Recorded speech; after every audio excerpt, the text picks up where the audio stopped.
नमस्कार, मैं सुशील कुमार शर्मा, कक्षा 9 गणित विषय के अंदर जो अपन संख्या पद्धति के बारे में अध्ययन कर रहे थे उसके आज जो पार्ट 3 है जिसके अंदर अपन प्रश्नावली 1.2 के बारे में जानकारी प्राप्त करने वाले हैं। इसके अंदर आपको पहला प्रश्न दिया हुआ है कि नीचे दिए गए कथन सत्य है या असत्य, कारण के साथ अपने उत्तर की जांच कीजिए। इसके अंदर पहला कथन है कि प्रत्येक अपरिमेय संख्या एक वास्तविक संख्या होती है। कि जो पहला इसका पार्ट था उसके अंदर हमने संख्या के बारे में जानकारी है वो प्राप्त की थी, तो उसमें मैंने आपको बताया था कि जो वास्तविक संख्याएं होती है, ये वास्तविक संख्याएं हैं, ये परिमेय और अपरिमेय दोनों प्रकार की संख्याओं का संग्रह होती है। तो हमें यहां क्या दे रखा है कि प्रत्येक अपरिमेय संख्या एक वास्तविक संख्या, तो वास्तविक संख्या है वो परिमेय और अपरिमेय दोनों प्रकार की संख्याओं का संग्रह होने के कारण ये परिमेय भी होती है और अपरिमेय भी होती है। इसलिए यहां पर हमें प्रत्येक अपरिमेय संख्या एक वास्तविक संख्या है, तो ये कथन हमारे पास में क्या होगा,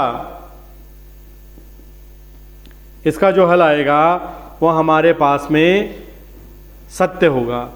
और ये सत्य क्यों होगा? क्योंकि वास्तविक संख्याएं परिमेय एवं अपरिमेय संख्याओं का संग्रह होती है। इसलिए यह कथन क्या हो जाएगा, हमारे पास में सत्य होगा। दूसरा अपन को दे रखा है कि संख्या रेखा का प्रत्येक बिंदु रूट m के रूप में होता है जहां m एक प्राकृत संख्या है। कि जो संख्या रेखा है कि भाई ये कोई भी रेखा है, इसके ऊपर भाई 0, -1, -2, -3, ये 1, 2, 3 इस प्रकार से मान लिखे हुए हैं। और यहां m कोई भी एक संख्या हो सकती है। m क्या है, हमारे पास एक संख्या है। और ये कह रहा है कि संख्या रेखा का प्रत्येक बिंदु संख्या रेखा के ऊपर है वो माइनस में भी मान होते हैं और प्लस में भी होते हैं, यानी धनात्मक और ऋणात्मक दोनों प्रकार के मान होते हैं। और अगर इसका मान ऋणात्मक होता है, यदि m का मान ऋणात्मक होगा तो ऋणात्मक मान होता है उसका कभी भी वर्गमूल नहीं लिया जा सकता। और अगर धनात्मक है तो उसका वर्गमूल हो सकता है।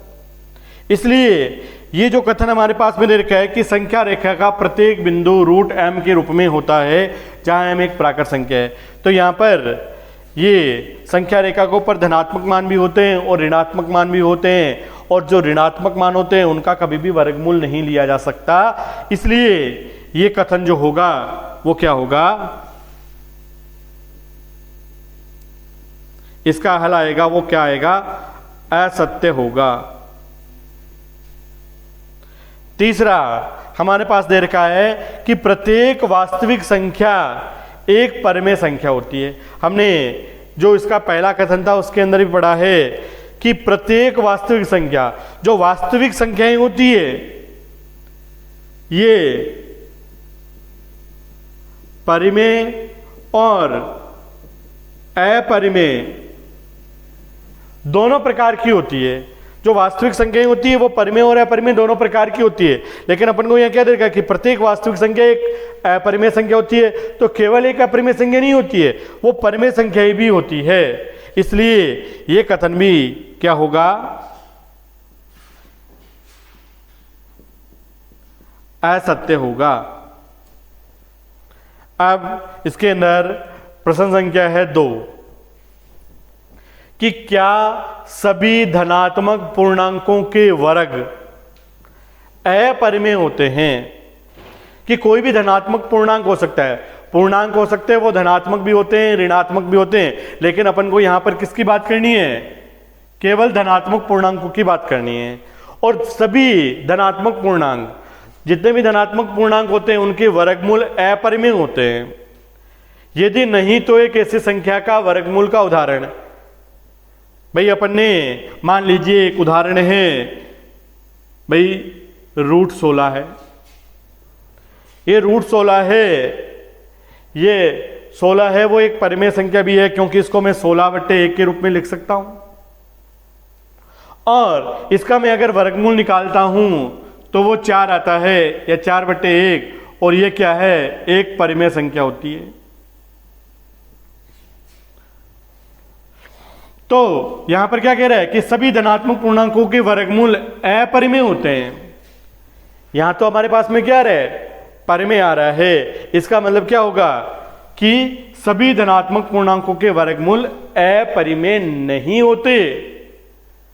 अपरिमेय हो सकते हैं, भाई आपने यहां पर 23 ले लिया रूट का, तो इसका वर्गमूल नहीं हो रहा है, तो यह एक अपरिमेय संख्या हो सकती है।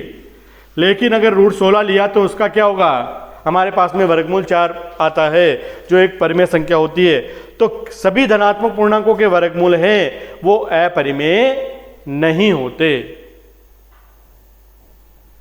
अब इसके बाद में आता है तीसरा प्रश्न है कि दिखाइए कि संख्या रेखा पर √5 को किस प्रकार से निरूपित किया जा सकता है।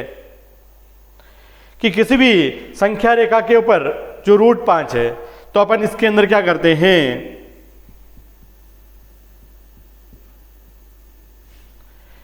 कि आपको जो अंडर है उसके अंदर जितना भी मान दे रखा है, सबसे पहले एक स्केल की सहायता से आपको जितना मान इसके अंदर दे रखा है, भाई 5 सेमी दे रखा है, तो भाई मैंने ऐसे एक ए और बी एक 5 सेमी की रेखा खींच देता हूं। और फिर क्या करना है कि जो बी बिंदु है, इस बी बिंदु से 1 सेमी का रेखाखंड इसके आगे और बढ़ा देता हूं, जहां बिंदु मैंने सी लिख दिया। फिर क्या करना है, प्रकार की सहायता से इस AC रेखाखंड है, इस AC रेखाखंड का समद्विभाजन करना है और आधे से ज्यादा आपको प्रकार खोलना है और ऊपर और नीचे इसी प्रकार से सी बिंदु पर रख करके ऊपर और नीचे इस प्रकार से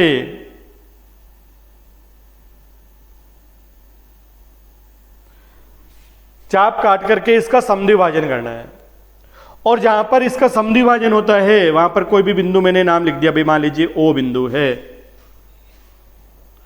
और इस O बिंदु पर प्रकार की नोक को रख करके आप इसको A या C तक खोल करके और इसके ऊपर क्या करना है, एक अर्धवर्त बनाना है। और अर्धवर्त बनाने के बाद में जो बिंदु B है, इस B के ऊपर D की सहायता से आप 90 डिग्री का कोण बना करके और इसको जो अर्धवर्त की परिधि है वहां तक इसको मिला दीजिए ऐसे। और इसको मिलाने के बाद में यहां पर कोई भी बिंदु मैंने नाम दे दिया, मान लीजिए D बिंदु आया, और इस D को अगर आप O से मिलाते हो तो यहां पर जो मान आप लोगों के पास में आएगा उसका मान क्या होगा, √5 होगा। तो इस प्रकार से आप किसी भी संख्या रेखा पर √5 को लिख करके है वो प्रदर्शित कर सकते हैं। इस प्रकार से ये आपकी जो एक्सरसाइज है 1.2 है वो पूरी होती है। इसी के साथ में धन्यवाद।